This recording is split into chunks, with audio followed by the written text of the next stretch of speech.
Mes bien chers frères, les mages entrèrent dans la maison.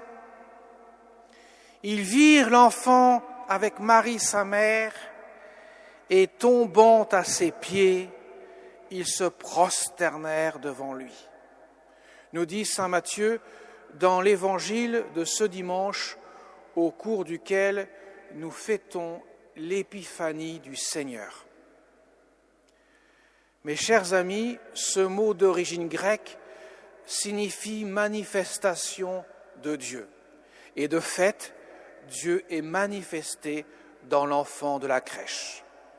Dans la liturgie, on a associé 3 épiphanies qu'on a dissociées depuis, à savoir cette épiphanie que nous fêtons aujourd'hui, l'avènement des mages, la seconde que nous fêterons dimanche prochain dans le baptême du Seigneur, au cours duquel, dans le Jourdain, lorsqu'il sera plongé, l'Esprit Saint, sous la forme de la colombe, reposera sur sa tête et la voix du Père se fera entendre, qualifiant cet homme-là de son Fils bien-aimé. Autrement dit, il est manifesté comme Dieu. Et la 3e épiphanie, c'est le premier signe que Jésus accomplira dans l'évangile de Saint Jean. Saint Jean ne parle pas de miracle, il parle toujours de signe, car le signe renvoie à bien plus que le miracle que Jésus opère, puisqu'il signifie quelque chose de mystérieux, le mystère même qu'il est venu accomplir, à savoir les noces de Cana, lorsqu'il va transformer l'eau en vin. Ses disciples, juste choisis par Jésus, seront bouche bée devant ce mystère et croiront en lui. Revenons à l'épiphanie que nous fêtons aujourd'hui, en la présence des mages qui sont conduits par l'étoile jusqu'à la crèche de Bethléem. Les mages viennent d'Orient. Symboliquement, ils représentent toute l'humanité, les 3 races, les 3 âges.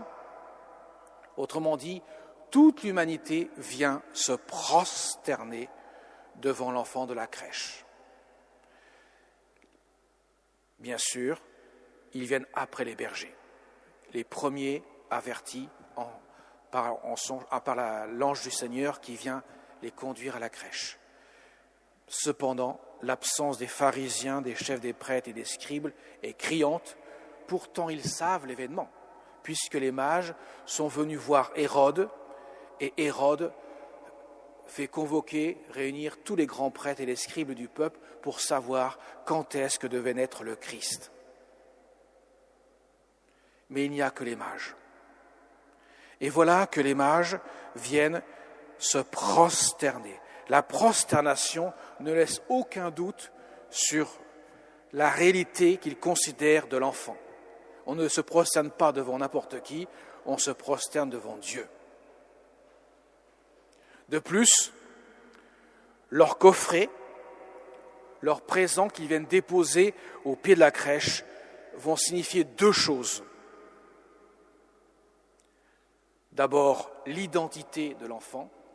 Qui est cet enfant? Et la seconde chose, la mission que l'enfant va opérer en ce monde. Les 2 premiers présents, l'or et l'encens, signifient l'identité de l'enfant. Il est roi, l'or, c'est la royauté, le symbole de la royauté. Ce sont les rois qui possèdent de l'or. D'ailleurs, il demande à Hérode, où est le roi des Juifs? Hérode en sera bien sûr très contrarié et n'hésitera pas à faire massacrer tous les enfants de moins de 2 ans parce qu'il est jaloux de cet enfant qui semble pour lui ravir sa place de roi. Bien sûr, il n'a rien compris. L'encens signifie, alors à n'en point douter, la divinité. On fait brûler de l'encens devant ce que l'on considère comme Dieu. D'ailleurs, cela vaudra pour les premiers chrétiens d'être considérés comme les premiers athées dans l'histoire de l'humanité, parce que les chrétiens refuseront de faire brûler de l'encens devant l'effigie de l'empereur César, car César n'est qu'un homme et non pas un dieu. L'encens en Antiquité ne laisse aucun doute, c'est bien Dieu que nous vénérons, que nous adorons. Donc Jésus est roi et Dieu. Et la myrrhe va signifier plutôt la mission que le Christ va accomplir. La myrrhe, c'est cette plante au parfum exquis, l'une des plus précieuses de l'Orient, et qui était utilisée par les Juifs, par les Hébreux pour embaumer les corps, puisque la mort, dans ces pays chauds, forcément, laissait sentir une odeur peu agréable, et la myrrhe avait cette qualité-là de pouvoir masquer la mort par l'odeur de mort, par cet parfum exquis, et en plus, elle possède cette myrrhe un goût amer, qui rappelle que la mort est quelque chose d'amer. Et justement, le Christ sera mis au tombeau parce qu'il va donner sa vie sur la croix, c'est sa mission.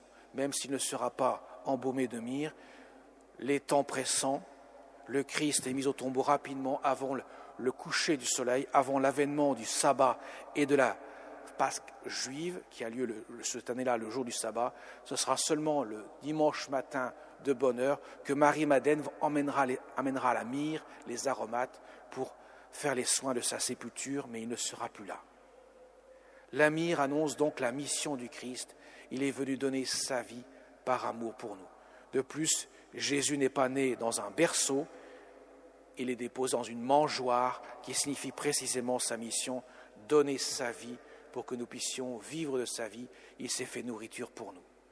Autrement dit, mes chers amis, à la crèche, tout est dit, tout est manifesté.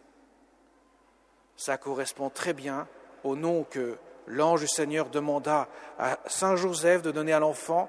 Tu l'appelleras Jésus, qui veut dire précisément qui il est et sa mission. Dieu sauve. Tout est dit, tout est accompli dans ce mystère de l'Épiphanie, de sorte que c'était la fête solennelle dans le premier temps de l'Antiquité, bien plus importante que la fête de Noël, parce que l'enfant, non seulement il est né, mais il est manifesté comme Dieu. Il est né le divin enfant. Et les nations viennent se prosterner, adorer l'enfant de la crèche. Cela révèle également la manière dont Dieu vient dans notre cœur. Dieu ne vient pas,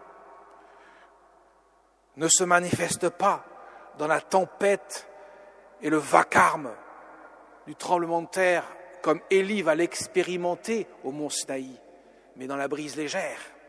Dieu ne fait pas sonner de la trompette lorsqu'il vient, il vient dans l'humilité d'un enfant, que les mages, les puissants de ce monde vont venir, venant de loin, se prosterner pour l'adorer. Nous sommes venus nous prosterner pour adorer cet enfant. Dieu vient à la rencontre de notre cœur et cela passe par la foi. Cet enfant ne laissait pas transparaître une puissance démesurée. Au contraire, il révèle la fragilité. Qu'est-ce qu'il y a de plus fragile qu'un enfant entre les mains de sa mère? Il dépend totalement de sa maman, de son papa. Il ne peut subsister par lui-même. Il a besoin de ses parents. Dieu a voulu s'abaisser jusque dans cette humilité-là, être entre les mains des hommes, pour que l'homme, en le recevant humblement dans son cœur, puisse s'élever jusqu'à la divinité, le sein de la divinité. Saint Irénée, le premier grand théologien de l'Église, qui fut évêque de Lyon, disait « Dieu s'est fait homme pour que l'homme devienne Dieu », avec la grâce, bien sûr. Saint Augustin développera longuement ce passage-là pour manifester clairement la manière dont Dieu vient à la rencontre de l'homme.